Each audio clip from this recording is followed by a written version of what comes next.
എല്ലാവരും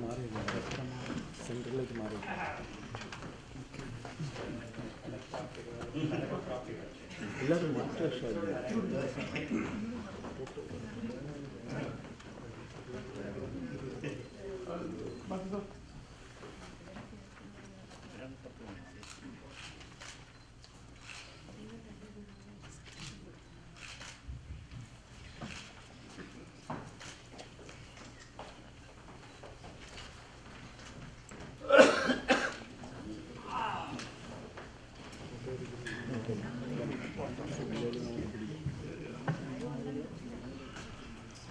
പെട്ടെന്നൊരു തമാശ ഓർത്തു പോയതാണ്.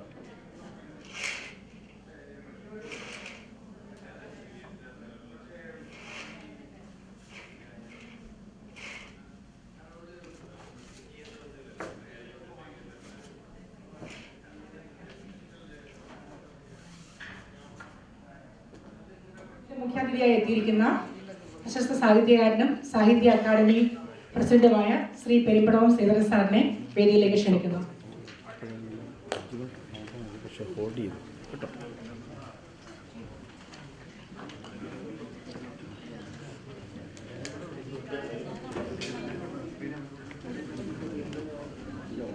പ്രശസ്ത സാഹിത്യകാരനും കവിയും നമ്മുടെ ഉപദേഷ്ടാവുമായ നമ്മുടെ പ്രിയങ്കരനായ ശ്രീ ചെറിയാൻ സാറിനെ സ്റ്റേജിലേക്ക് ക്ഷണിക്കുന്നു. ജനനിയുടെ ഉപദേശക സമിതി അംഗവും നമ്മൾക്കെല്ലാം പ്രിയങ്കരനുമായ ഡോക്ടർ എം വി പിള്ളയെ സ്റ്റേജിലേക്ക് ക്ഷണിക്കുന്നു.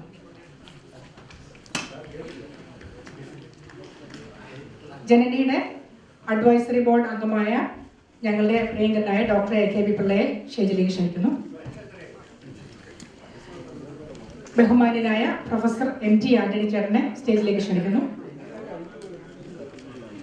ജനനി മാസികയുടെ ചീഫ് എഡിറ്റർ ശ്രീ ജയ മാത്യു സാറിനെ സ്റ്റേജിലേക്ക് ക്ഷണിക്കുന്നു. നമ്മുടെ ഇന്നത്തെ പൊതുസമ്മേളനം ആരംഭിക്കുകയാണ്. പ്രാർത്ഥന ഗാനത്തിന് വേണ്ടി ക്രിസ്റ്റി തോമസിനെ ക്ഷണിക്കുന്നു. എൻ്റെ ഉള്ളിലെ സന്ദേഹം മാറ്റും ആരോരും അറിയാത്ത നൊമ്പരം മായ്ക്കും നിന്നെ മറന്ന എൻ പിഴകളെല്ലാം നാദാ വരും നാളിൽ ഓർക്കല്ലേ പ്രാണപ്രിയ പകരൂ എന്നുള്ളിൽ സ്നേഹം പകരൂ നിറയ്ക്കുകെന്നുള്ളിൽ ആത്മാവിന് സദയം എൻ്റെ ഉള്ളിലെ സന്ദേഹം മാറ്റും ആരോരും അറിയാത്ത നൊമ്പരം മായ്ക്കും നിന്നെ മറന്ന എൻ പിഴകളെല്ലാം നാദാ വരും നാളിൽ ഓർക്കല്ലേ പ്രാണപ്രിയ ക്രോധമകറ്റി നിൻ സൽചിന്ത നൽകൂ എന്നെന്നും നിന്നോർമ്മ എന്നിൽ ചൊരിയൂ ക്രോധമകറ്റി നിൻ സൽചിന്ത നൽകൂ എന്നെന്നും നിന്നോർമ്മ എന്നിൽ ചൊരിയൂ സൽപ്രവൃത്തിക്കായി എൻ കരങ്ങളെ ഒരുക്കൂ നൽപാതയിലേക്കെൻ കാലിനെ നയിക്കൂ പകരൂ എന്നുള്ളിൽ സ്നേഹം പകരൂ നിറയ്ക്കുകെന്നുള്ളിൽ ആത്മാവിന് സദയം എൻ്റെ ഉള്ളിലെ സന്ദേഹം മാറ്റും ആരോരും അറിയാത്ത നൊമ്പരം മായ്ക്കും നിന്നെ മറന്ന എൻ പിഴകളെല്ലാം നാദാ വരും നാളിൽ ഓർക്കല്ലേ പ്രാണപ്രിയ നിൻ വചനത്താൽ എൻ ദാഹം ശമിപ്പിക്കൂ നേർബുദ്ധിയോടിയൻ നികളമകറ്റൂ നിൻ വചനത്താൽ എൻ ദാഹം ശമിപ്പിക്കൂ നേർബുദ്ധിയോടിയൻ നികളമകറ്റൂ തവ ജ്ഞാനത്താൽ എൻ അന്ധതയകറ്റൂ അന്യായം വെറുക്കാൻ നിൻ ധൈര്യം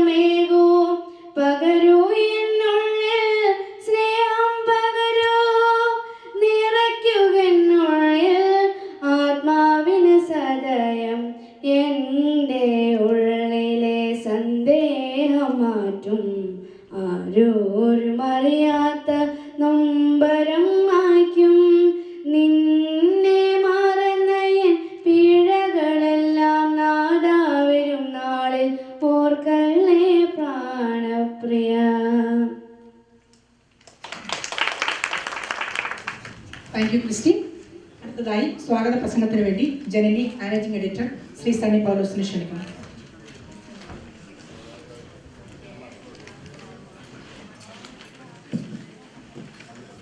വിശിഷ്ടാതിഥികളെ, സുഹൃത്തുക്കളെ, നിങ്ങൾക്ക് ഏവർക്കും ജനനിയുടെ സ്വീറ്റ് 16ലേക്ക് സ്വാഗതം. കേരള സാഹിത്യ അക്കാദമി പ്രസിഡന്റായ ശ്രീ പെരുമ്പടവ് സാറിനെ ഈ ചടങ്ങിലെ മുഖ്യ അതിഥിയായിട്ട് നമുക്ക് ലഭിച്ചത് ഒരു മഹാഭാഗ്യമായിട്ടാണ് ഞാൻ കണക്കാക്കുന്നത്. ലാന കൺവെൻഷന് വേണ്ടിയിട്ടാണ് അദ്ദേഹം നാട്ടിൽ നിന്ന് വന്നത് എങ്കിൽ തന്നെ നമ്മുടെ ക്ഷണം സ്വീകരിച്ച് ഈ ചെറിയ ചടങ്ങിൽ പങ്കെടുക്കുവാൻ സന്മനസ് കാണിച്ച അദ്ദേഹത്തെ ആത്മാർത്ഥമായിട്ട് ഞാൻ അഭിനന്ദിക്കുകയാണ്. അതോടൊപ്പം തന്നെ അദ്ദേഹത്തെക്കുറിച്ച് രണ്ട് വാക്ക് പറയാതിരിക്കുന്നത് മോശമാണ്, എല്ലാവർക്കും അറിയാവുന്ന കാര്യമാണ്. എങ്കിൽ തന്നെയും മലയാള ഭാഷയിൽ കുറഞ്ഞ സമയം കൊണ്ട് ഏറ്റവും അധികം വിറ്റഴിഞ്ഞ ഒരു പുസ്തകമാണ് ഒരു സങ്കീർത്തനം പോലെ എന്ന പുസ്തകം. ലോകമെമ്പാടുമുള്ള മലയാളികൾ ഇന്നും ആദരവോടെ ഹൃദയത്തിൽ ചേർത്ത് പിടിക്കുന്ന ഒരു നോവലാണ് ഒരു സങ്കീർത്തനം പോലെ എന്ന പുസ്തകം. വയലാർ അവാർഡ് ഉൾപ്പെടെ 9 അവാർഡുകളാണ് ആ കൃതിക്ക് മാത്രം ലഭിച്ചിട്ടുള്ളത്. അതോടൊപ്പം തന്നെ നമുക്ക് ഏവർക്കും അഭിമാനിക്കാവുന്ന ഒരു കാര്യമാണ് ഈ അടുത്ത കാലത്ത് അദ്ദേഹത്തിന് ലഭിച്ച വള്ളത്തോൾ അവാർഡ്. ഈ ഇത്രയും പുരസ്കാരത്തിനുടമയായ കേരള സാഹിത്യ അക്കാദമിയുടെ ചെയർപേഴ്സണുമായ ഇദ്ദേഹത്തെ ഇന്നിവിടുത്തെ ഒരു അതിഥിയായിട്ട് നമുക്ക് ലഭിച്ചത് നാം ഏവരും ചാരിതാർത്ഥ്യമുള്ളവരാണ്. അദ്ദേഹത്തെ ഞാൻ ഈ വേദിയിലേക്ക് സ്വാഗതം ചെയ്യുന്നു.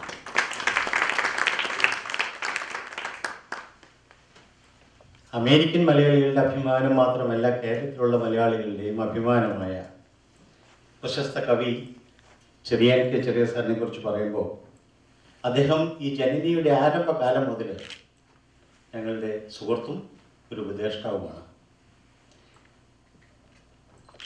അദ്ദേഹം വളരെ കാലം ന്യൂയോർക്കിലായിരുന്നു താമസിച്ചിരുന്നത്.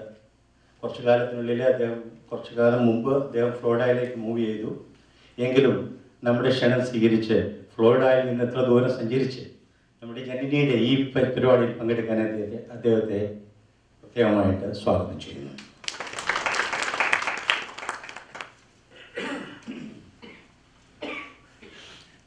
അമേരിക്കൻ മലയാളികളുടെ ഇടയിൽ മുഖവര ആവശ്യമില്ലാത്ത ഒരാൾ ഡോക്ടർ എം വി പിള്ള. അദ്ദേഹത്തെക്കുറിച്ച് ഞാനൊന്നും പറയുന്നില്ല. അദ്ദേഹത്തെ ഞാൻ പ്രത്യേകമായിട്ട് സ്വാഗതം ചെയ്യും.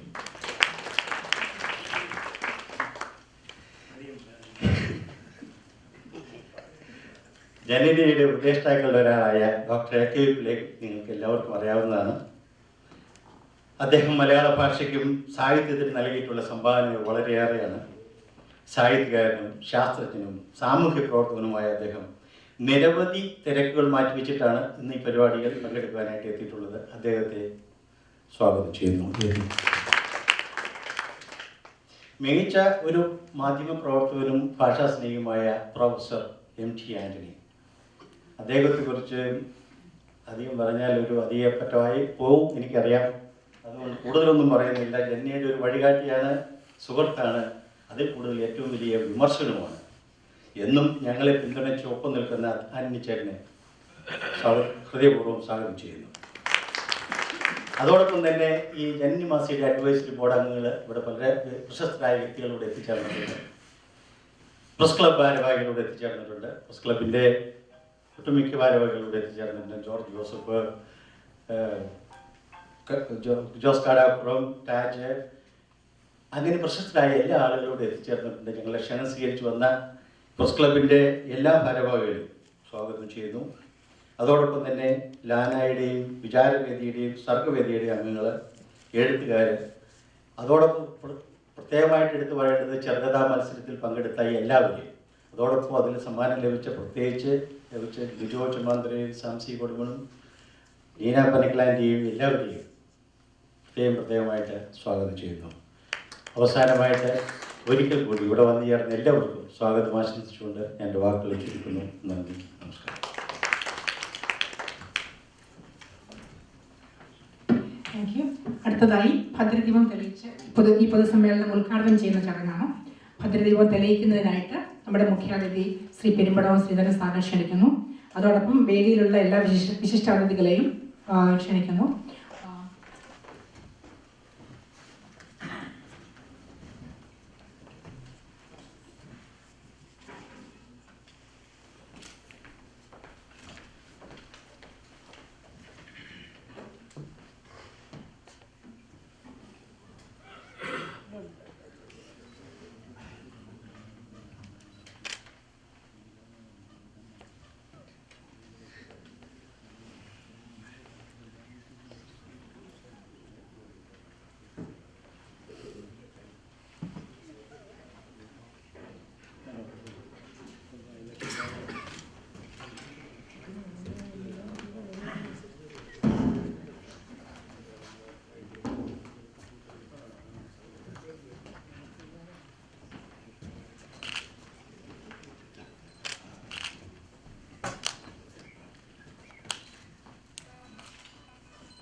ഉദ്ഘാടന പ്രസംഗത്തിന് വേണ്ടി ശ്രീ പെരുമ്പടവം ശ്രീധരൻ സാറിനെ ക്ഷണിക്കുന്നു.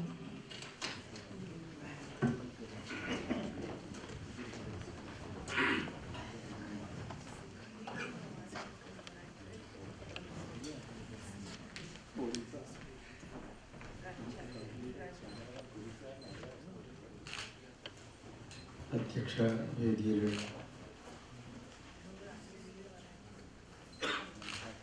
എനിക്ക് ഗുരു സദൃശനായ ശ്രീ ചെറിയാങ്കി ചെറിയ doctor A.K.P.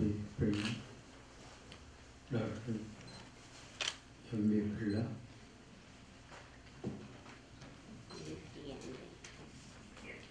Shri M.T. Thomas, ജയന്റെ ബഹുമാനപ്പെട്ട പത്രാധിപർ, സദസ്സിലെ വിശിഷ്ടാതിഥികളെ, സുഹൃത്തുക്കളെ, നമസ്കാരം. എൻ്റെ സാമാന്യം ദീർഘിച്ച ഒരു പ്രസംഗം ഞാൻ നേരത്തെ ചെയ്തതാണ്. വളരെ സുചിന്തിതമായ എൻ്റെ അഭിപ്രായങ്ങൾ ഞാൻ നിങ്ങളുടെ മുമ്പിൽ വയ്ക്കുകയും ചെയ്തു. ഇനിയും വീണ്ടും ഒരു പ്രസംഗം എന്ന് പറയുന്നത് അതധിക പ്രസംഗമായി തീരുമെന്ന് തന്നെയാണ് എൻ്റെ വിശ്വാസം. എങ്കിലും ഇങ്ങനെ ഒരു സമ്മേളനത്തിൽ പങ്കെടുക്കാൻ കഴിയുന്നത് ഭാഗ്യമാണെന്ന് കരുതുന്നത് കൊണ്ട് ഇപ്പോഴും നിങ്ങളുടെ മുമ്പിൽ നിന്ന് ഏതാനും വാക്കുകൾ പറയാൻ എനിക്ക് അതിയായ സന്തോഷമുണ്ട്. ജനനി മാസികയെക്കുറിച്ച് എനിക്ക് കുറേ കാലമായി അറിയാം. ഞാനും എൻ്റെ കുടുംബവും നിരന്തരമായി വായിച്ചു കൊണ്ടിരിക്കുന്ന ഒരു മാസികയാണ് അത്. അതിന് കാരണം കേരളത്തിൽ അതിൻ്റെ ചുമതലയുള്ള ജോർജ് ജോസഫ് കെ എനിക്ക് എൻ്റെ ഒരനുജനായതുകൊണ്ടതാണ്. അവൻ മരണയോഗ്യൻ എന്ന പേരിലൊരു കഥ എഴുതി മലയാളത്തിലെ ഏറ്റവും മികച്ച കഥകളിൽ ഒന്നെന്ന് മാത്രമല്ല, ലോക കഥകളുടെ മുമ്പിൽ നിൽക്കാൻ കെൽപ്പുള്ള ഒരു കഥയായി അതിനെയൊക്കെ ഞങ്ങൾ കരുതുന്നുണ്ട്, മലയാളികൾ കരുതുന്നുണ്ട്. അദ്ദേഹം കൃത്യമായി ഇതൊക്കെ എനിക്ക് എത്തിച്ചു ഉള്ളത് കൊണ്ടാണ് എനിക്കിത് വായിക്കാൻ കഴിയുന്നത്. വളരെ കുലീനമായ ഒരു സ്വഭാവമുണ്ട് ഈ പ്രസിദ്ധീകരണത്തിന്, ഈ മാസികയ്ക്ക്. ആഭിജാത്യമുള്ള ഒന്ന് എന്ന് വിശേഷിപ്പിക്കാം. അതിനകത്ത് അമേരിക്കയിലെ പ്രതിഭാധനരായ എഴുത്തുകാരുടെ കലാസൃഷ്ടികൾ വരുന്നതൊക്കെയും ഞാൻ വായിക്കാറുള്ളതാണ്. അതുകൊണ്ട് തന്നെ എനിക്ക് അമേരിക്കയിലെ മലയാളി എഴുത്തുകാരെ സുപരിചിതമാണ്. വേണമെങ്കിൽ ഈ ഇരിക്കുന്ന ആളുകളെയൊക്കെ എനിക്ക് മിക്കവാറും പേര് പറഞ്ഞ് വിളിക്കാവുന്നതേ ഉള്ളൂ. അത്രയ്ക്ക് അടുപ്പമുണ്ട് എനിക്ക് അവരുമായിട്ട്. നമ്മുടെ ഇവിടുത്തെ അമേരിക്കൻ മലയാളി എഴുത്തുകാരുടെ സർഗാത്മക ജീവിതത്തിൽ ജനനി നടത്തുന്ന ഇടപെടലുകൾ എത്രമാത്രം സാർത്ഥകമാണ് എന്ന് എനിക്കറിയാൻ കഴിഞ്ഞിട്ടുണ്ട്. ഇപ്പോൾ ഇവിടെ ഒരു ചെറുകഥാ മത്സരം നടത്തി 3 എഴുത്തുകാരെ ജനനി ബഹുമാനിക്കുകയാണ്. അത് ഏറ്റവും അഭിനന്ദനാർഹമായ സന്തോഷകരമായ ഒരു കാര്യമായി ഞാൻ കണക്കാക്കുന്നു. ഈ കഥകൾ 1-2 ദിവസമായി യാത്രക്കിടയിൽ ഞാൻ വായിച്ചു തീർത്തു. ആ കഥകളെക്കുറിച്ച് കഴിഞ്ഞ 1-2 ദിവസങ്ങളായി ഞാനും സതീഷ് ബാബു പയ്യന്നൂരും സംസാരിക്കുകയുണ്ടായി. അതിൻ്റെ ഏകദേശ രൂപം മുൻപ് അദ്ദേഹം ഇവിടെ അവതരിപ്പിക്കുകയുണ്ടായി. എനിക്ക് ഈ മത്സരത്തെക്കുറിച്ച് ഒന്നും കാര്യമായി അറിഞ്ഞുകൂടായിരുന്നു. കഥകൾ 3 വായിച്ചു കഴിഞ്ഞപ്പോൾ ഞാൻ ചോദിച്ചു, ഇതിൻ്റെ ജഡ്ജസ് ആരാണെന്ന്. 3 പേരുടെയും പേരുകൾ ജേക്കബ് തോമസ് എന്നോട് പറഞ്ഞു. എനിക്ക് വിശ്വാസമായി. അവരെ 3 പേരെയും എനിക്കറിയാം വ്യക്തിപരമായിട്ട്. കഥയെക്കുറിച്ചോ കവിതയെക്കുറിച്ചോ നോവലിനെക്കുറിച്ചോ ഒക്കെ ആധികാരികമായ അഭിപ്രായം പറയാൻ കഴിവുള്ള ആളാണ്. ഒരു മൈക്ക് കിട്ടിയാൽ എന്തും വിളിച്ചു പറയുന്ന സ്വഭാവമുള്ളവരുടെ നാട്ടിൽ അങ്ങനെ അല്ലാതെ വായനയുടെ സംസ്കാരത്തിൽ എന്തുകൊണ്ട് സ്വയം ചില മൂല്യങ്ങളെ അടിസ്ഥാനമാക്കി സംസാരിക്കാൻ കേട്ടുള്ള ആളുകളാണ് അവർ. ഈ കഥയിൽ അവരെന്താണ് കണ്ടത് എന്ന് ഞാൻ ആലോചിക്കുകയുണ്ടായി.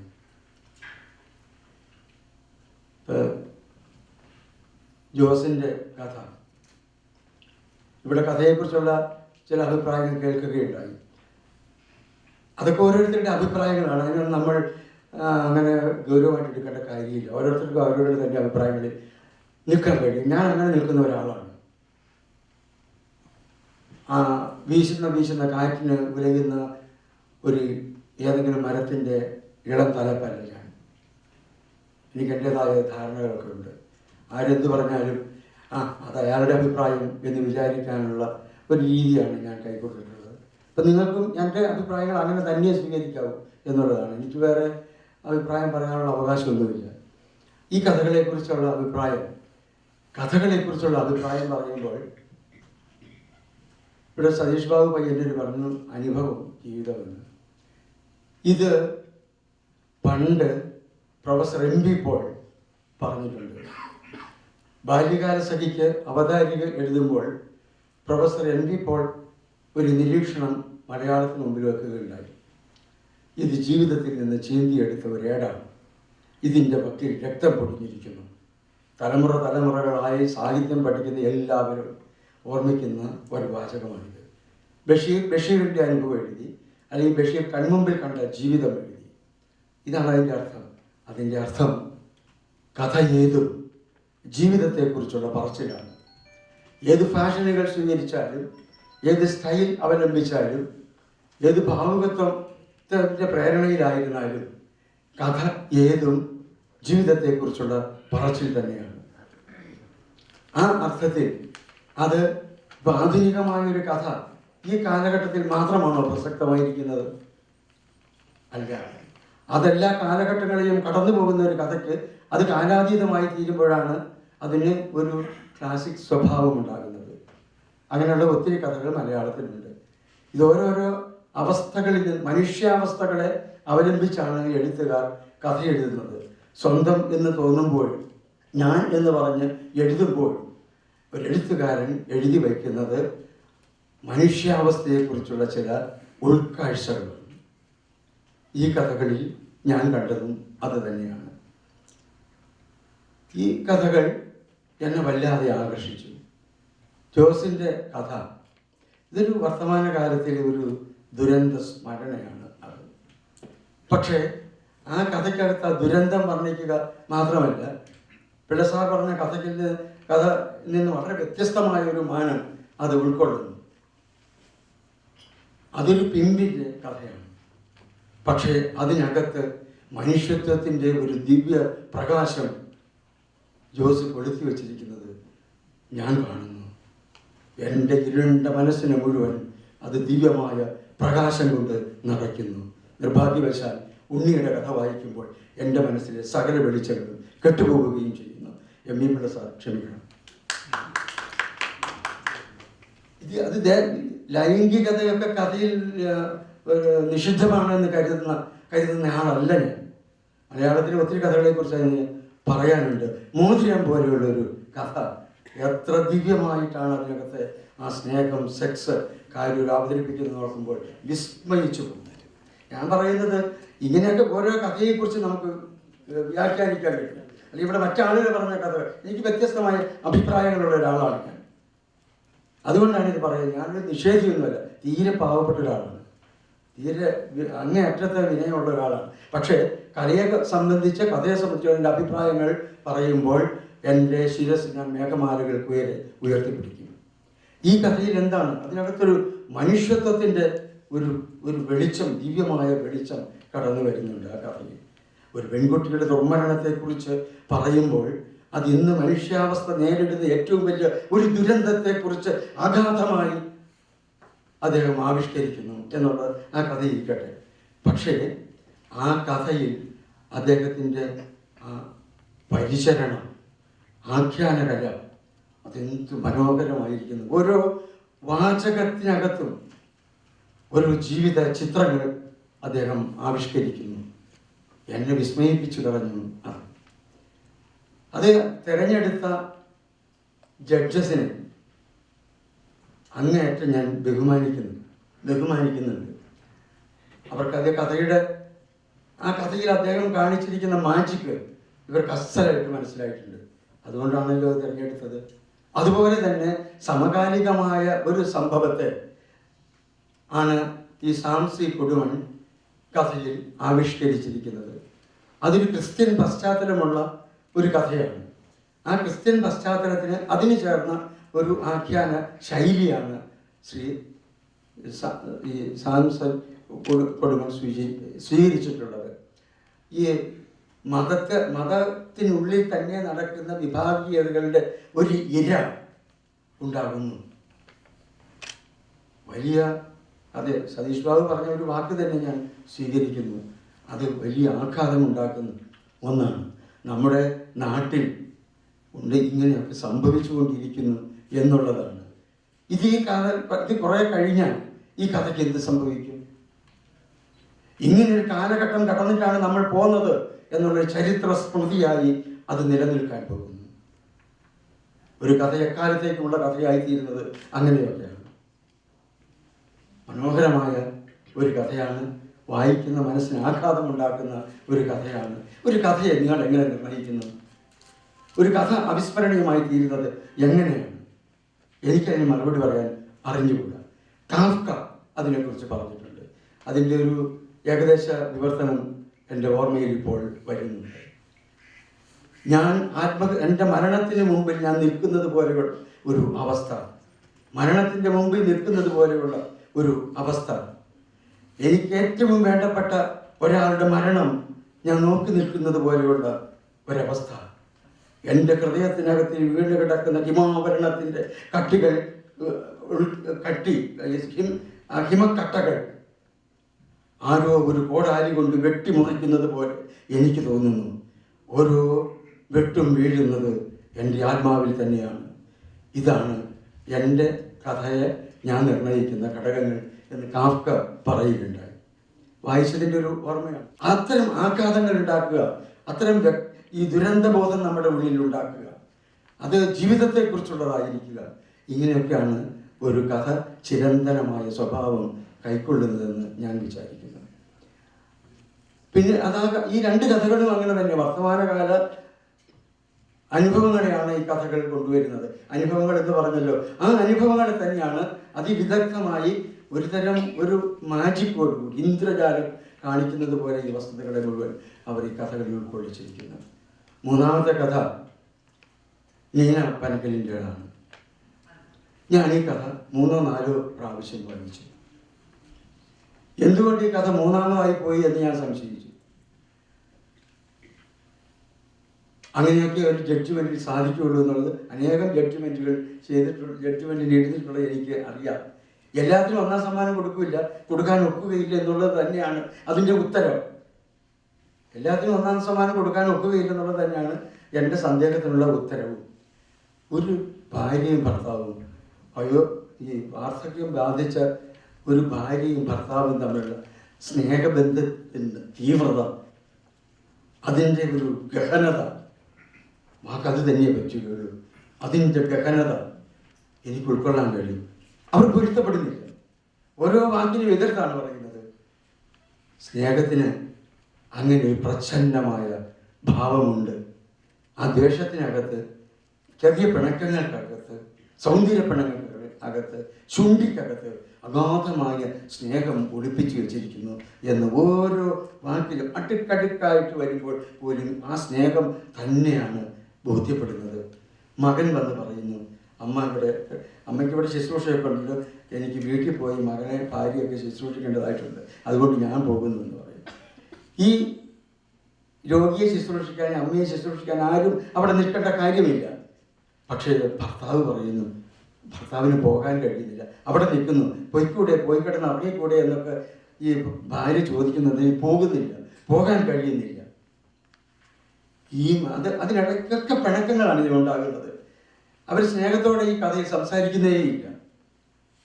അത്ഭുതകരമായ ഒരു കാഴ്ചയായിരുന്നു എനിക്കത്. അതാണ് ആ സ്നേഹത്തിൻ്റെ ആഴം എത്രയുണ്ട് എന്ന്. സ്നേഹത്തിന് വയസ്സാകുന്നില്ല, സ്നേഹത്തിന് വാർദ്ധക്യമാകുന്നില്ല എന്ന് പറയുന്നൊരു ആശയം.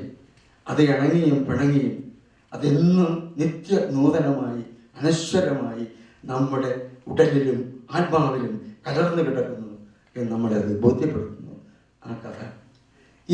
ഈ വർത്തമാനകാലത്തിലെ ഒരു സംഭവമേ അല്ല. അപ്പോൾ വർത്തമാനകാലത്തിലെ അനുഭവങ്ങളെ ഉൾക്കൊള്ളണമെന്ന് ആരെങ്കിലും പറഞ്ഞാൽ അതെങ്ങനെ ശരിയാകും? കാലാതീതമായിട്ടുള്ള അനുഭവങ്ങളെ ആണ് ഈ കഥയിൽ കൊണ്ടുവരുന്നത്.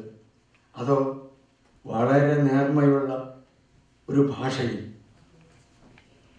അത് ഈ 3 കഥകൾക്കും ആ കഥകൾ പ്രമേയത്തിന് അനുയോജ്യമായ ആഖ്യാനകലയാണ് അവർ സ്വീകരിച്ചിരിക്കുന്നത് എന്നുള്ളതും എന്നെ വളരെയധികം സന്തോഷിപ്പിക്കുകയുണ്ടായി. ഇത്ര ട്രാൻസ്പെറൻസീവായി ഒക്കെ ഈ പണ്ട് ആളുകൾ പറയുന്നത്, ഈ അകമ്പുറം കാണാവുന്ന ഭാഷ, വാക്കുകളല്ലാതെയായിത്തീരുന്നു. എഴുതി വെച്ച വാക്കുകളൊക്കെ മറഞ്ഞു പോകുന്നു, വിസ്മൃതമായി തീരുന്നു. ഒടുവിൽ ഈ അനുഭവം മാത്രം നമ്മുടെ ഉള്ളിൽ ശേഷിപ്പിക്കുകയും ചെയ്യുന്ന 3 കഥകൾ, 3 കഥാകൃത്തുക്കൾ, അവരുടെ അഭിഷേകം നടക്കുന്ന ഒരു ദിവസമാണ്. അവർ ഇതിനൊക്കെ മുമ്പ് അംഗീകരിക്കപ്പെട്ടിട്ടുള്ളവരാണ് എങ്കിലും ജനനയുടെ നേതൃത്വത്തിൽ ഇന്ന് അവരുടെ ഒരു കിരീടധാരണ ചടങ്ങാണ് ഇവിടെ നടക്കുന്നതെന്ന് ഞാൻ സന്തോഷപൂർവ്വം ഓർമ്മിക്കുന്നു. ജനനി ചെയ്യുന്ന ഏറ്റവും മഹത്തായ ഒരു കാര്യമാണ് ഇത്. ധാരാളം വായനക്കാർ അവിടെ ഉണ്ടാവട്ടെ എന്ന് ആശംസിക്കുന്നു. കഥകൾക്ക് വായനക്കാരുണ്ടോ, നോവലിന് വായനക്കാരുണ്ടോ, അല്ലെങ്കിൽ കവിതയ്ക്ക് വായനക്കാരുണ്ടോ എന്നൊക്കെ ഉള്ള പ്രശ്നങ്ങൾ വരും. വായനക്കാരെ ഉണ്ടാക്കേണ്ടത് ആരുടെ ഉത്തരവാദിത്തമാണ്? അത് ഭരണകൂടത്തിൻ്റെ ഉത്തരവാദിത്തമാണ്. ഈ നോവൽ എല്ലാവരും വായിച്ചുകൊള്ളണമെന്ന് പറഞ്ഞാൽ ആരെങ്കിലും വായിക്കുമോ? അങ്ങനെ ഒരു ഉത്തരവാദിത്തമൊന്നുമില്ല. വായനക്കാരൻ ഇയാളുടെ നോവൽ, പെരുമ്പടവ ശ്രീധരൻ്റെ നോവൽ വായിച്ചുകൊള്ളണമെന്ന് ആർക്കത്ര ഉത്തരവാദിത്വം? ഒരു ഉത്തരവാദിത്വവും ഇല്ല. എൻ്റെ വായനക്കാരെ സൃഷ്ടിക്കുക എന്നുള്ളത് എൻ്റെ ഉത്തരവാദിത്വമാണ്. എന്നെ സഹായിക്കാൻ നിങ്ങൾക്ക് എന്ത് ബാധ്യത, എന്ത് കടപ്പാട് എന്നോട്? ഇതിനു മുമ്പ് കണ്ടിട്ടുണ്ടോ നിങ്ങൾ എന്നോട്? നാളെ നമ്മൾ കാണാൻ പോകുന്നുണ്ടോ? അങ്ങനെയൊക്കെയുള്ള ഒരു അവസ്ഥയിൽ നിന്നുകൊണ്ട് ഈ പുസ്തകം വായിക്കാൻ പ്രേരിപ്പിക്കുക, തൻ്റെ വായനക്കാരനെ സൃഷ്ടിക്കുക എന്നുള്ള എഴുത്തുകാരൻ്റെ കർമ്മമാണ്. ഒരാൾ യാത്ര പോകുന്നു, തീവണ്ടിയിൽ അയാൾക്ക് ചെന്നെത്തിയിട്ട് യാത്ര വീട്ടിൽ നിന്ന് പുറപ്പെടാൻ തന്നെ വൈകി, ചെന്നെത്താൻ വൈകി, വണ്ടിയാണെങ്കിൽ വളരെ മന്ദഗതിയിൽ പോകുന്നു. അയാളുടെ മനസ്സ് ചിറക് വെച്ച് പറക്കുകയുമാണ്. ഒത്തിരി ദൂരമുണ്ട്, ഒത്തിരി സമയമുണ്ട്. അയാൾ എന്ത് ചെയ്യുന്നു? ആ തിരക്കിനിടയിൽ നിന്നും അയാളുടെ പുസ്തകം എടുത്ത് വായിക്കുന്നു. 10 പേജ് വായിച്ചു കഴിയുമ്പോൾ വലിച്ചെറിയാൻ തോന്നണം അയാൾക്ക്. ഇല്ല എങ്കിൽ ഈ പുസ്തകം അയാൾ അവിടെ ആ ദൂരമത്രയും, യാത്ര ചെയ്യുന്ന ദൂരമത്രയും ഇരുന്ന് ഈ പുസ്തകം വായിക്കാൻ അയാളെ പ്രേരിപ്പിക്കണം. അത് എഴുത്തുകാരൻ്റെ, പുസ്തകത്തിൻ്റെ ഉത്തരവാദിത്വമാണ്. ആർക്കും നമ്മൾ എഴുത്തുകാരനെ സഹായിക്കാൻ ആർക്കാണ് ഉത്തരവാദിത്വം? എന്നെ നിങ്ങൾ സഹായിക്കണം എന്നൊക്കെ ചിലരൊക്കെ എഴുതി വയ്ക്കും. ആരും അങ്ങനെ ചെയ്യേണ്ട കാര്യമൊന്നുമില്ല. എഴുത്തുകാരനെ സഹായിക്കേണ്ട എഴുത്തുകാരൻ സ്വയം അയാളെ സൃഷ്ടിക്കുകയാണ് ചെയ്യുന്നത്, വേറെ ആരും ചെയ്യുന്നതല്ല. എഴുത്തുകാരൻ അയാളുടെ സൃഷ്ടിയാണ്. ഈ നിരൂപകന്മാരും ആഘോഷ കമ്മിറ്റികളും എഴുന്നള്ളിപ്പുകാരും ഒക്കെ പോകും. അത് കഴിഞ്ഞിട്ട് ഈ പുസ്തകം അതിൻ്റെ സ്വന്തം നഗ്നമായ കാലുകളിൽ സഞ്ചരിക്കേണ്ടതായിട്ട് വരും. നമ്മുടെ മലയാളത്തിൽ നിങ്ങൾ അറിയാമല്ലോ, ചില പുസ്തകങ്ങൾ വരുമ്പോൾ എന്തൊരു ആരഭാരത്തോടു കൂടിയാണ്, എന്തൊരു ഉത്സവത്തോടു കൂടിയാണ് വരുന്നത്. പിന്നീട് അത് വിസ്മൃതമായി പോകുന്നു. അതിന് ആഘോഷ കമ്മിറ്റിക്കാരുണ്ട്, സ്വീകരണ കമ്മിറ്റിക്കാരുണ്ട്, എല്ലാവരും ഉണ്ട്. പക്ഷെ അത് കഴിഞ്ഞിട്ട് ഇവരൊക്കെ പോയി കഴിഞ്ഞിട്ട് ഈ പുസ്തകത്തിൽ എന്ത് സംഭവിക്കുന്നു? ചിലതൊക്കെ വിസ്മൃതമായി തീരുന്നു, ചിലത് ആരും അറിയാതെ അതിൻ്റെ ഏകാന്തമായ യാത്രകൾ ചെയ്തുകൊണ്ടിരിക്കും അതിൻ്റെ സഹൃദയരുടെ മനസ്സിൽ കൂടി. അതാണ് എഴുത്തുകാരൻ്റെ ഉത്തരവാദിത്വം. ഓരോ എഴുത്തുകാരനും തൻ്റെ വായനക്കാരെ സൃഷ്ടിക്കേണ്ടതായിട്ടുണ്ട്. അത് അത്യപൂർവമായ വായന അനുഭവം ഉണ്ടാക്കിക്കൊണ്ട് തന്നെ വേണം. സാധാരണമെന്ന് തോന്നാവുന്ന തരത്തിൽ ഉള്ളൊരു കഥയിൽ അസാധാരണത്വം സൃഷ്ടിച്ചുകൊണ്ട്, അതാണ് കല. അങ്ങനെ നമുക്ക് വായനക്കാർക്ക് ആരോടും ഒരു ഉത്തരവാദിത്വവും ഇല്ല. അതങ്ങനെ ഉണ്ടാക്കിക്കൊണ്ട് ഇരിക്കണം. സാഹിത്യത്തിന് മാറിയ സാഹചര്യങ്ങളിൽ എന്തോ മാറ്റങ്ങൾ വരുന്നതായിട്ട് ഇവിടെ പറഞ്ഞത് അതൊക്കെ സത്യം തന്നെയാണ്, യാതൊരു സംശയവുമില്ല. പക്ഷേ എഴുതി വെക്കുന്നത് അക്ഷരങ്ങൾ തന്നെയാണ്. അയാൾ സൃഷ്ടിക്കുന്നത് അനശ്വരതയാണ്. അതേതെങ്കിലും ഒരു കമ്പ്യൂട്ടറിൻ്റെ 4 ചട്ടക്കൂടിനുള്ളിൽ ഇരുന്ന് ദ്രവിച്ചു പോകുന്ന ഒന്നല്ല. അതൊരു ജൈവ വസ്തുവാണ്. കല, കഥ, കവിത, നോവൽ, സംഗീതം, ചിത്രം, ഇതിനൊക്കെ ഒരു ജൈവ സ്വഭാവമുണ്ട്. അതൊക്കെ അങ്ങനെ തന്നെ ആണ്. പക്ഷേ അതുപോലെ ആ കലാസൃഷ്ടി നമ്മുടെ മനുഷ്യരെ ഏതെങ്കിലും തരത്തിൽ തലമുറകൾ തോറും അതൊരു പ്രചോദനമായിരിക്കണം, പ്രേരണയായിരിക്കണം. ഇന്നും മഹാഭാരതം വായിക്കുമ്പോൾ അല്ലെങ്കിൽ അതുപോലെയുള്ള പ്രാചീന കൃതികൾ വായിക്കുമ്പോൾ അത് പഴയതായി പോയതായി നമുക്ക് തോന്നിപ്പിക്കുന്നില്ല. അത് നമ്മളെ ജീവിതം ഓർമ്മിപ്പിച്ചുകൊണ്ടിരിക്കുന്നു. ജീവിതത്തിൻ്റെ പൊരുൾ എന്താണ് എന്ന് നമ്മളെ ഓർമ്മിപ്പിച്ചുകൊണ്ടിരിക്കുന്നു. മനുഷ്യൻ, ജീവിതം, മരണം, കാലം, ഇതൊക്കെ നമ്മുടെ മുമ്പിലേക്ക് വരികയാണ്. അതിനപ്പുറത്തുള്ള കാലാതീതങ്ങളെയും അത് സ്പർശിക്കുന്നു. മഹത്തായ സാഹിത്യകൃതികളുടെ ഒരു അവസ്ഥ ഇതാണ്. ഇതൊക്കെ നഷ്ടപ്പെട്ടു പോകുന്നുണ്ടെങ്കിൽ ഏത് സാഹിത്യകൃതികളിലൂടെയും നമ്മൾ ഒടുവിൽ ബാക്കി വയ്ക്കുന്നത് മാനവികതയ്ക്കുള്ള ഒരു നൈവേദ്യമാണ്, ജീവിതത്തിനെക്കുറിച്ചുള്ള പ്രത്യാശയാണ്. ഇത് ജീവിതത്തിന് അർത്ഥമില്ലെന്ന് പറയുന്നവർക്ക് പോലും കഴിയാതെ പോകുന്ന ഒരു കാര്യം ഈ ജീവിതത്തെക്കുറിച്ചുള്ള പ്രത്യാശ സൃഷ്ടിക്കുക. ജീവിതവും മരണവും ഒക്കെ കടഞ്ഞെടുത്ത് അത് പല ആവർത്തി പലതരത്തിൽ അതിനെ ആചമിച്ച് കഴിയുമ്പോഴും ഒടുവിൽ പ്രത്യാശ എന്ന് പറയുന്ന ഒന്നുണ്ടാവുക എന്നുള്ളത് ആ ഒരു സാഹിത്യകൃതിയുടെ ഒരു ധർമ്മമായിട്ട് വേണമെങ്കിൽ കണക്കാക്കാം എന്നാണ് എനിക്ക് തോന്നുന്നത്. അനേകം ദൃഷ്ടാന്തങ്ങൾ ഇതിനകത്ത് ഇപ്പം നമുക്ക് പറയാനുണ്ട്. അതൊന്നും ഇപ്പം പറയേണ്ട ഒരു കാര്യം. സാഹിത്യം എന്ത് ശാസ്ത്രവും വളർന്നോട്ടെ, അതൊക്കെ നല്ലത് തന്നെയാണ്, അതിനൊന്നും തടയാൻ ആർക്കും സാധിക്കുകയില്ല. പക്ഷെ സാഹിത്യത്തിൻ്റെ ശക്തി എന്താണ് അതിന് മറ്റുള്ളതിനെ അപേക്ഷിച്ചുള്ള ഒരു ശക്തി, സ്വാധീന ശക്തി എന്താണ്? പഴയ ഒരു കഥ നിങ്ങൾ കേട്ടിട്ടുണ്ടാകും, ഞാൻ ദീർഘിപ്പിക്കുകയില്ല. ഒരു പഴയ കഥ കേട്ടിട്ടുണ്ടാകും നിങ്ങൾ. പാണനാരുടെ തിരുവരങ്ങത്ത് പാണനാർ എന്ന് പറയുന്നൊരു പഴയ ഐതിഹ്യ കഥയുണ്ട്. അതിനെക്കുറിച്ച് മഹാകവി ശങ്കരക്കുറുപ്പ് ഒരു കവിത എഴുതിയിട്ടുണ്ട്. പാണനാർ, ഈ വിശ്വാത്മാവായ മഹാവിഷ്ണു ഉറങ്ങിപ്പോയി. അദ്ദേഹം ഉറങ്ങിപ്പോയി, യോഗനിദ്ര എന്നാണ് ഞാൻ പറഞ്ഞത്. നെടുനിദ്രയിൽ വീണിരിക്കുന്നു. ആര്യൻ ദേവകൾ മുഴുവൻ ചെന്ന് വിളിച്ചിട്ടും ഭഗവാൻ ഉണരുന്നില്ല. ഋഷികൾ മുഴുവൻ ചെന്ന് വിളിച്ചിട്ടും ഭഗവാൻ ഉണരുന്നില്ല. അദ്ദേഹം നിദ്രയിൽ കിടക്കുകയാണ്. ഇനി ഭഗവാൻ ഇന്ന് അടുത്ത മണിക്കൂറിൽ, അടുത്ത നിമിഷം ഈ ഭൂമണ്ഡലം, പ്രപഞ്ചം ഇല്ലാതെയായി പോകാൻ പോവുകയാണ്. അങ്ങനെ നാശത്തിന്റെ മുമ്പിൽ നിൽക്കുമ്പോൾ ഇനി ഒരു രക്ഷയുമില്ല ഈ പ്രപഞ്ചത്തെ രക്ഷിക്കാൻ. ഭഗവാൻ ഉണരാതെ പ്രപഞ്ചത്തിന് അതിൻ്റെ ദൈവ പ്രകൃതി വീണ്ടെടുക്കാൻ ആവുകയില്ല. അപ്പോഴാണ് സരസ്വതി ദേവിക്ക് ഒരു ബുദ്ധി തോന്നുന്നത്. ഇതൊക്കെ പരീക്ഷിച്ചു കഴിഞ്ഞ് ഒടുവിൽ ഒരു ബുദ്ധി എനിക്ക് തോന്നുന്നു. എന്താണ്? ആ തിരുവരങ്ങത്ത് ഒരു പാണനാരുണ്ട്. അയാളെ വിളിച്ചുകൊണ്ട് വന്ന് അയാളുടെ പഴയ ഉടുക്ക് കൊട്ടി പാടിയാൽ ചിലപ്പോൾ ഭഗവാൻ ഉണർന്നേക്കും. ആർക്കും മതിപ്പ് തോന്നിയില്ല. ഓ, എങ്ങാണ്ടോ കിടക്കുന്നൊരു പാണനെ വിളിച്ചുകൊണ്ട് നീ പാട്ട് പാടിച്ചിട്ട് വേണം ഭഗവാൻ ഉണരാൻ. ദൈവങ്ങളായ ദൈവങ്ങളും ദേവകളും ഋഷികളും വിളിച്ചിട്ട് വേണം ഉണരാത്ത ഭഗവാനാണ് ഈ പാണൻ വന്ന് ഉടുക്ക് കൊട്ടി ഉണർത്താൻ പോകുന്നത്. അപ്പോഴും സരസ്വതി ദേവി പറഞ്ഞു, സാരയില്ല, ഒന്ന് ശ്രമിച്ചു നോക്കാൻ വേണ്ടി ആരോ ആള് പോയി ചെല്ലുമ്പോൾ പഴയ ദ്രവിച്ച വീടിൻ്റെ തൂണും ചാരി ഇരിക്കുകയാണ് പാണൻ. പഴയ ഈ ഉടുക്കിൻ്റെ തോലുകളൊക്കെ കൂട്ടിക്കെട്ടി, ചരടുകൾ കൂട്ടിക്കെട്ടി ഇരിക്കുകയാണ്. ചെന്ന് കാര്യം പറഞ്ഞപ്പോൾ അയാൾ ഈ പഴയ ഉടുക്കും തോളത്തിട്ട് ഭഗവാന്റെ അടുത്തേക്ക് യാത്രയായി. അവിടെ ചെന്ന് നെടുനിദ്രയിൽ, യോഗനിദ്രയിൽ വീണ് കിടക്കുന്ന ഭഗവാന്റെ അരികിൽ നിന്ന് ഹൃദയമാകുന്ന ഉടുക്ക് പൊട്ടി പാണൻ പാടാൻ തുടങ്ങുന്നു. അപ്പോൾ നെടുനിദ്രയിൽ വീണ് കിടക്കുന്ന ഭഗവാൻ പതുക്കെ കണ്ണുകൾ ചിമ്മുന്നു. ഭഗവാൻ അതിൻ്റെ ജീവാവസ്ഥയിലേക്ക് തിരിച്ചു വരുന്നു.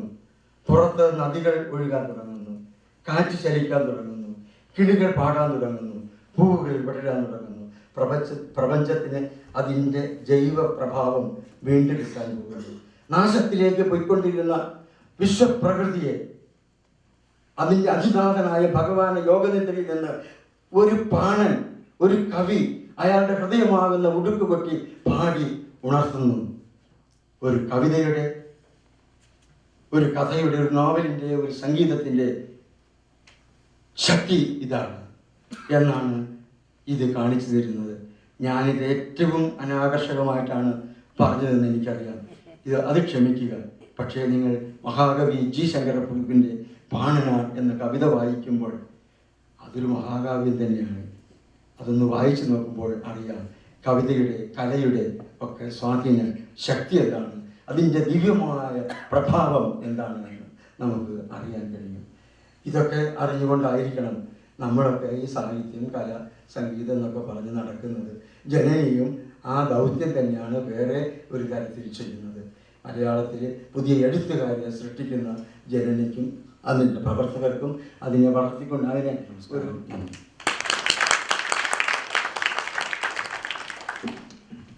മലയാള ഭാഷയ്ക്ക് എന്നെന്നും ഓർമ്മിക്കുവാൻ അനശ്വരമായ നിരവധി കൃതികൾ സമ്മാനിച്ച് ബഹുമാന്യനായ ശ്രീ പെരുമ്പടവം സാർ, അങ്ങയുടെ വാക്കുകൾക്ക് നന്ദി. പ്രത്യേകിച്ച് ജനനിയെക്കുറിച്ച് പറഞ്ഞ നല്ല വാക്കുകൾക്ക് നന്ദി. ചെറുകഥകളെക്കുറിച്ച് അങ്ങ് നൽകിയ വിശകലനം മനോഹരമായിരിക്കുന്നു. എനിക്ക് വായനക്കാർ കൂടുതൽ ഉണ്ടാവട്ടെ എന്ന് പറഞ്ഞ അങ്ങയുടെ നാവ് പൊന്നായി തീരട്ടെ എന്ന് ആഗ്രഹിക്കുന്നു.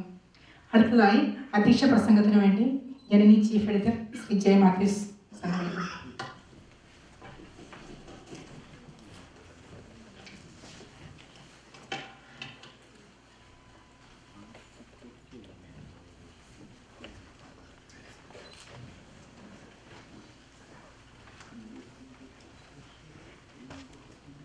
ധന്യമാണ് ഈ വേദി. ഇതിൽ കൂടുതൽ ധന്യതയുള്ള ഒരു സാഹിത്യവേദി പ്രതീക്ഷിക്കുന്നില്ല ആരും തന്നെ. ധന്യമാണ് ഈ സദസ്സ്. പത്രപ്രവർത്തകരും സാഹിത്യകാരന്മാരും നല്ല വായനക്കാരും ഉൾക്കൊള്ളുന്ന ഈ സദസ്സ് ധന്യമാണ്. ജനനി മാസിക തുടങ്ങുമ്പോൾ ഞങ്ങൾക്ക് പിൻപേ കടന്നുപോയ ചിലരുടെ അനുഭവം ഞങ്ങൾക്കുണ്ടായിരുന്നു, പഠിച്ചിരുന്നു. കേരള സന്ദേശം എന്നൊരു കൈയെഴുത്ത് മാസിക സ്വന്തം കൈകൊണ്ടെഴുതി പ്രസിദ്ധീകരിച്ച പൂങ്കുടിത്രസ്വാമിയെ പോലുള്ളവർ അശ്വമേധത്തിൻ്റെ പ്രിൻ്റ് എഡിഷൻ അച്ചടിച്ച് അതിൻ്റെ സർക്കുലേഷൻ വർദ്ധിപ്പിക്കാൻ വേണ്ടി വീടുകൾ കയറി ഇറങ്ങിയ രാജു മൈലപ്രയെ പോലുള്ളവർ, ഇവരൊക്കെ അനുഭവിച്ച തിക്തക അനുഭവം ഞങ്ങളുടെ പിൻപിലുണ്ടായിരുന്നു. എങ്കിൽ തന്നെ ഇത്തരം ഒരു മാസിക ആവശ്യമാണെന്നുള്ള ബോധം ഞങ്ങൾക്ക് തരുന്നത് ഇന്നിപ്പോൾ നമ്മളോട് കൂടിയില്ലാത്ത ശ്രീമാൻ ചാക്കോ ശങ്കരത്തിലാണ്.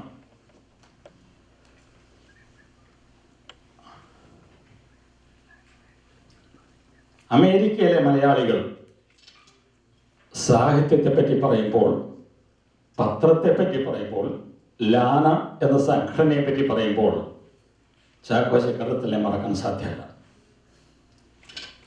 ജനനി തുടങ്ങുമ്പോൾ വലിയ പ്രതീക്ഷകൾ ഞങ്ങൾക്കില്ലായിരുന്നു. ഉണ്ടായിരുന്നത് അമേരിക്കയിലെ എഴുത്തുകാർക്ക് ഒരവസരം കൊടുക്കുക എന്നതായിരുന്നു. അതിൽ ഞങ്ങൾ ജയിച്ചിട്ടുണ്ട് എന്നാണ് ഞങ്ങളുടെ വിശ്വാസം. ആദ്യകാലത്ത് എം ബഷീറും പ്രൊഫസർ കാരാശ്ശേരിയും മുൻപന്തിയിൽ നിന്നുകൊണ്ട് പ്രവർത്തിച്ച ഈ പ്രസിദ്ധീകരണം ഇന്നിപ്പോൾ നമ്മുടെ പ്രിയപ്പെട്ട പെരുമ്പടവും ശ്രീധരനോടൊപ്പം പ്രവർത്തിക്കുന്ന ജോർജ് ജോസഫിൻ്റെയും കൂടി സഹായത്തോടു കൂടിയാണ് മുന്നോട്ട് പോവുക. ഇതിനോടകം 700-ൽ പരം അമേരിക്കൻ രചനകൾ പ്രസിദ്ധീകരിക്കാൻ ഞങ്ങൾക്ക് കഴിഞ്ഞിട്ടുണ്ട് എന്നുള്ളത് അഭിമാനത്തോടെ ഞങ്ങൾ ഓർക്കുകയാണ്. ജനനിക്ക് ചില ലക്ഷ്യങ്ങളുണ്ട്. ഒന്ന്, ഇത് തികച്ചും മതനിരപേക്ഷമാണ്. എന്ന് പറഞ്ഞാൽ ഞങ്ങൾ ഒരു മതത്തിനും എതിരല്ല, ഒരു മതത്തിൻ്റെയും ജിഹ്വയുമല്ല. ഏതാണ് നിങ്ങളുടെ മതം എന്ന് ചോദിക്കുമ്പോൾ മനുഷ്യത്വമാണെന്ന് തൻ്റെ ഇടത്തോടെ പറയാൻ ഞങ്ങൾക്ക് കഴിയും. ഏത് പള്ളിയിലാണ് നിങ്ങൾ പോകുന്നതെന്ന് ചോദിക്കുമ്പോൾ ചിരിച്ചുകൊണ്ട് മനസ്സാക്ഷി അയൽക്കാരനെ സ്നേഹിക്കുന്നുവെങ്കിൽ ഏത് പള്ളിയിൽ പോയാൽ എന്ത്, ഒരു പള്ളിയിലും പോയില്ലെങ്കിൽ എന്ത് എന്ന് ഞങ്ങൾ തിരിച്ചു ചോദിക്കും. ഇതൊരു സ്ത്രീ മാസികയല്ല. ജനനി എന്നാണ് പേര് എങ്കിൽ പോലും പെണ്ണെഴുത്തിൽ ഞങ്ങൾ വിശ്വസിക്കുന്നില്ല. ഇത് സ്ത്രീ സ്വാതന്ത്ര്യത്തിൽ വിശ്വസിക്കുന്നു, സ്ത്രീ സമത്വത്തിൽ വിശ്വസിക്കുന്നില്ല. സ്ത്രീ സമത്വം കൈവരിക്കണം എങ്കിൽ ഗർഭം ധരിക്കാനും കുട്ടികളെ പ്രസവിക്കാനും വാത്സല്യത്തോടെ പാലൂട്ടി വളർത്താനും ഉള്ള ദിവ്യാനുഗ്രഹം പുരുഷന്മാർക്ക് കൂടി സ്ത്രീകൾ നേടിത്തരണം എങ്കിൽ നമുക്ക് സ്ത്രീ സമത്വത്തെ പറ്റി പറയാം. അതുവരെ നമുക്ക് പറയാൻ കഴിയുന്നത് സ്ത്രീ സ്വാതന്ത്ര്യമാണ്. സ്ത്രീ സ്വാതന്ത്ര്യം എന്ന് ഞങ്ങൾ പറയുമ്പോൾ ഒരു എഡിറ്റോറിയൽ ഞങ്ങൾ എഴുതി, സൗദി അറേബ്യയിലെ ഭരണാധികാരിയോ വത്തിക്കാനിലെ പോപ്പോ ആകാനുള്ള അർഹത ഒരു സ്ത്രീക്കാണെങ്കിൽ, ഒരു സ്ത്രീ ആണ് എന്ന കാരണത്താൽ അവൾക്ക് ആ പദവി നിഷേധിച്ചുകൂടാ എന്ന്. അതാണ് സ്ത്രീ സ്വാതന്ത്ര്യത്തെ പറ്റിയുള്ള ഞങ്ങളുടെ അഭിപ്രായം. അധികം പേർക്കാർക്കും രുചിക്കാത്തതാണ് ഈ അഭിപ്രായം എങ്കിലും ഇതേ നയത്തോടു കൂടിയാണ് ഞങ്ങൾ മുന്നോട്ട് പോവുക.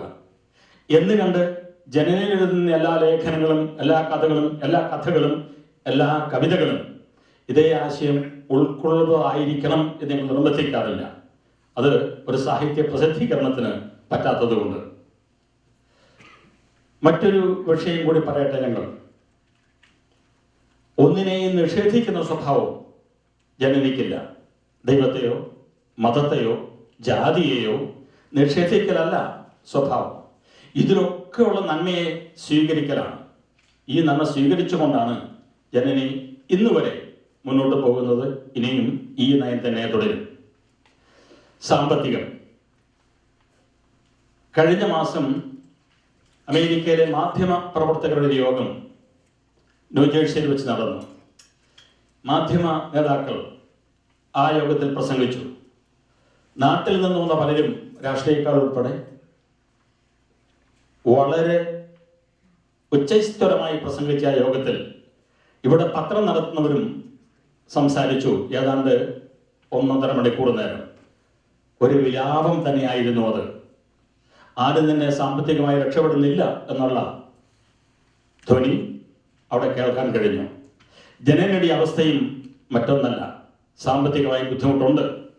അതിന് കാരണം ശ്രീമാൻ പ്രൊഫസർ MT ആന്റണി പറഞ്ഞതുപോലെ, ഒരു വീട്ടിൽ കയറി ചെന്നാൽ ബ്ലൂ ലേബൽ ഒഴിച്ച് ഗ്ലാസ് നിറച്ച് സൽക്കരിക്കുന്നതിൽ സന്തോഷം കാണിക്കുന്ന സുഹൃത്ത് ജനനിക്ക് പരിസംഖ്യതരം ചോദിക്കുമ്പോൾ, ഓ എന്തിന് ജനനി എന്ന് ചോദിക്കുന്നതാണ്.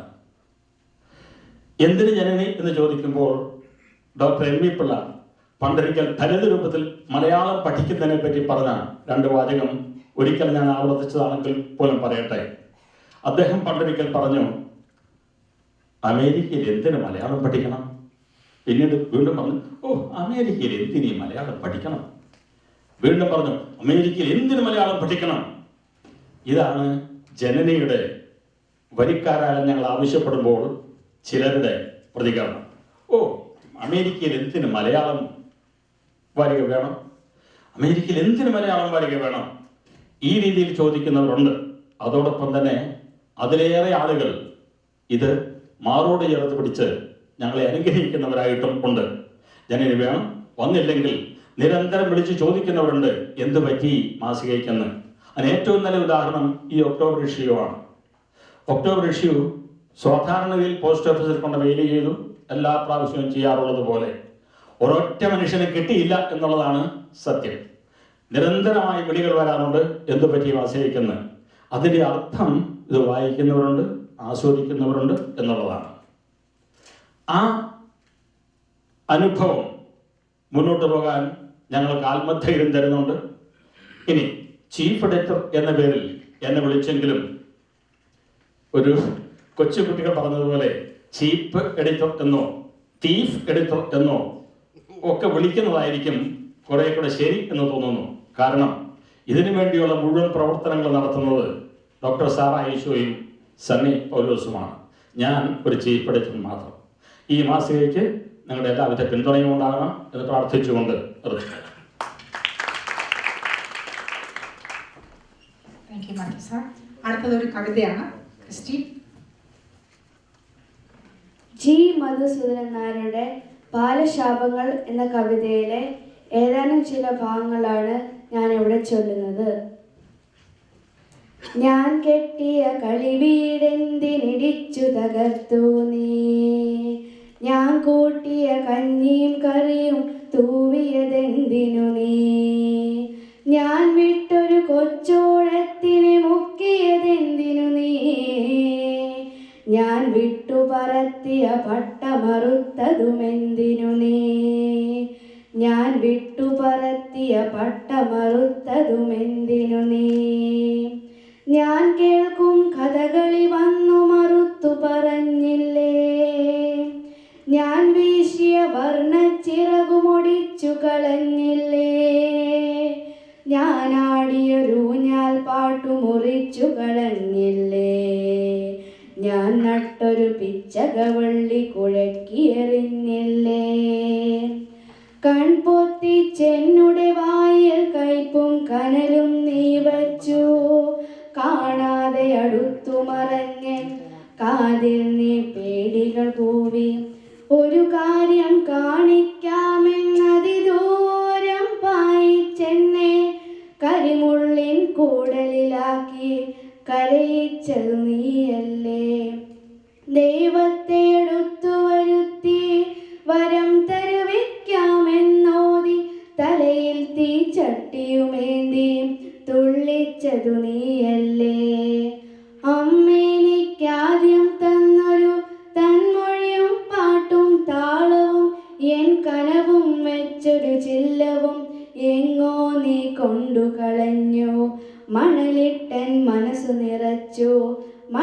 നാളും കുളിരുമറച്ചു, പുലരിൽ മഷി കോരിയൊഴിച്ചു, പകലെല്ലാം കീറിയെടുത്തു, അന്തിത്തിരിയൂതിയണച്ചു, അമ്പിളിയുമിറുത്തു കളഞ്ഞു.